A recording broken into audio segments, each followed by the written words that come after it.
दोस्तों नमस्कार। मैं आपका दोस्त प्रदीप मलिक आपके अपने YouTube channel health with Pradeep में आपका स्वागत करता हूं। जैसे आप सभी को पता है कि मैं आपके लिए हेल्थ से रिलेटेड नई नई वीडियो लाता रहता हूं ताकि हर एक आदमी स्वस्थ रहे, शरीर से खुशहाल रहे। आज मैं सांस और दमा रोग के निवारण के लिए कुछ एक्सरसाइज और कुछ घरेलू नुस्खे के बारे में बताऊंगा, जिसके करने से आपके सांस और दमा संबंधित जो भी प्रॉब्लम है, लंग्स प्रॉब्लम्स, फेफड़े सिकुड़ जाते हैं, फेफड़ों की सिकुड़न को दूर करने के लिए एक्सरसाइज और घरेलू उपाय बताऊंगा, जिसके करने से आपको सांस संबंधी समस्या में 100% फायदा मिलेगा। तो वीडियो को बिल्कुल एंड तक देखना है, बिल्कुल भी स्किप नहीं करना है। और वीडियो अच्छी लगे तो दोस्तों के साथ लाइक करें, शेयर करें और कमेंट करें। तो वीडियो स्टार्ट करते हैं।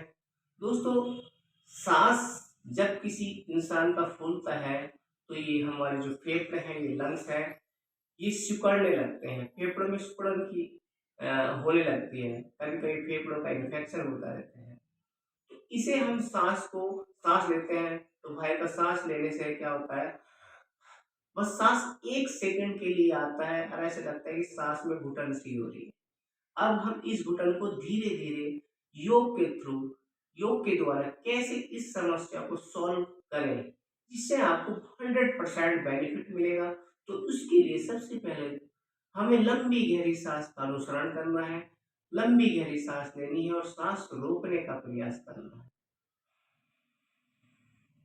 सांस लेना और जितनी भी आवश्यकता अनुसार आप सांस को जितनी देर रोक सकते हैं, इसे गांव की भाषा में सांस गलाना भी कहते हैं। सांस गलाने का प्रयास करें और सांस रोकने का प्रयास करें। फेफड़ों पे या चेस्ट पे सांस भरकर सांस रोकें,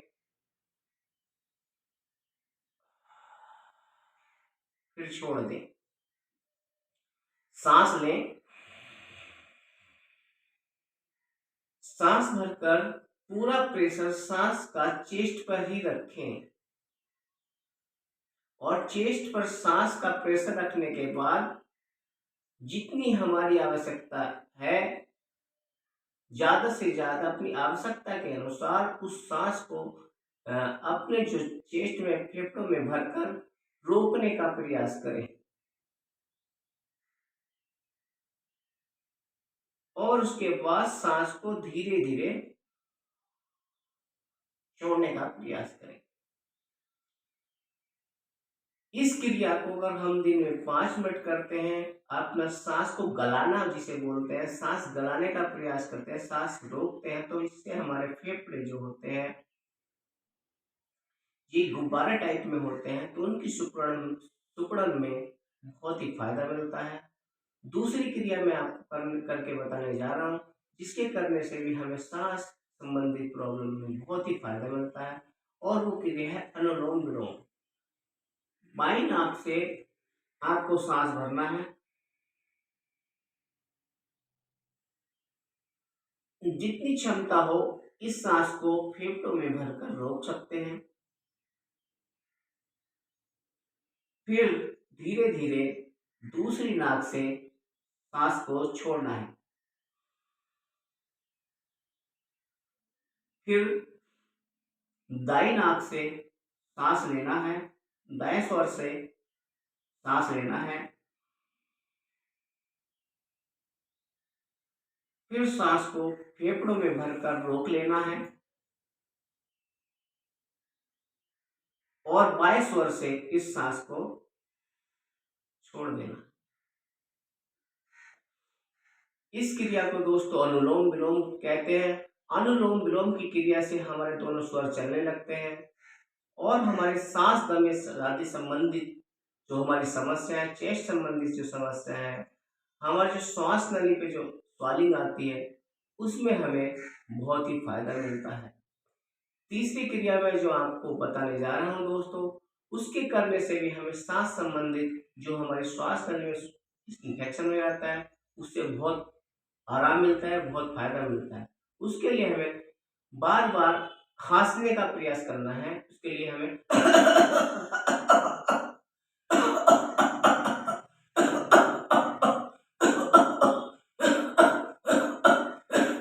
इस टाइप से खांसने से जो हमारे सांस की नली में इन्फेक्शन होता है, सांस की नली में जो अ, बीच में कोई आ जाता है कुछ, उस इन्फेक्शन को दूर करना है, सांस की नली को साफ कर सकते हैं। इससे भी हमें दमे की समस्या से बहुत ही लाभ मिलता है। और कुछ मैं आपको घरेलू जो नुस्खे हैं उसके बारे में बताने जा रहा हूँ, जिसके करने से हमें सांस और दम में संबंधित अ, समस्या में आराम मिलेगा। दोस्तों, और कुछ सावधानी, कुछ परहेज हैं जो जिनका हमारे भाई-बहनों का साँस फूलता है, उन्हें करना चाहिए। सबसे पहले अगर वो स्मोक करते हैं या अल्कोहलिक हैं, तो उन्हें स्मोक से बचना चाहिए। बीड़ी, सिगरेट, गुटखा, तम्बाकू उससे दूर रहना चाहिए। दूसरा, अल्कोहल हमारे जो लंग्स है, उन पर इन्फेक्शन डालती है। हमें अल्कोहलिक चीज़ें बिल्कुल भी नहीं लेनी चाहिए। तीसरी, जो हमें नॉर्मल खाना खाना है, लाइफ़स्टाइल नॉर्मल जीनी है, सुबह-सुबह उठकर धीरे-धीरे आपको कम से कम 2 से 3 किलोमीटर धीरे-धीरे चलना है। इससे भी हमारा साँस गलता है और हमारे सांस संबंधित, दमा संबंधित समस्या में बहुत ही फ़ायदा मिलता है। तो हमें अपने लाइफ़स्टाइल को सुधारना है, खाने में तली हुई चीज़ों से बचना है और नॉर्मल भोजन को खाना है। सांस वाले के लिए अगर दूध पीना है तो उनके लिए सब उत्तम दूध होता है। दोस्तों, अगर वो दूध में थोड़ा हल्दी डालकर पीते हैं तो उससे हमारे सांस संबंधित प्रॉब्लम में फ़ायदा मिलता है। हल्दी एक एंटीबायोटिक है जिसके लेने से फेफड़ों का जो इन्फेक्शन है वो दूर होता है। तो हम जो है हल्दी वाला दूध सेवन कर सकते हैं। अगर सांस की समस्या है तो उसमें वो बहुत काम करता है। अगला कुछ घरेलू नुस्खे मैं बताने जा रहा हूँ। ये सांस फूलता है, हम अक्सर कभी-कभी जाते ही दवाई लेते हैं, तो उससे बचने के लिए हमें दोस्तों सबसे पहले अपना सफ़ेद श्याम मिर्च होती है और अ, देसी चना नम का हो, उसे ये भुना हुआ चना होता है जो दुकानों पर मिल जाता है। इसमें थोड़ा-सा सफ़ेद श्याम मिर्च मिलाने के बाद उसे पीस लेना है और किसी भी बर्तन में या किसी भी शीशी वगैरह में उसे रख लेना है। जब भी आपको सांस की संबंधित समस्या हो तो उसे अपने चूर्ण को साथ रखें और एक चुटकी वो चूर्ण है वो चाट लें या फिर गुनगुने पानी से पिएँ। बल्कि उस चूर्ण को चाटने से हमें सांस संबंधित समस्या में आराम मिलता है। तो दोस्तों, आशा है मेरे द्वारा दी हुई जानकारी आपको अच्छी लगी होगी और अगर हम ऐसा जो मैंने इस वीडियो में बताया है, अगर इन जो एक्सरसाइज और जो मैंने इलाज बताए हैं आयुर्वेदिक, अगर हम उन चीज़ों को करते हैं तो आपको सांस में 100% फ़ायदा मिलता है। और मेरे द्वारा दी हुई जानकारी अगर आपको अच्छी लगती है तो मेरे चैनल को लाइक करें, दोस्तों के साथ शेयर करें। नमस्कार, जय हिंद, वंदे मातरम दोस्तों।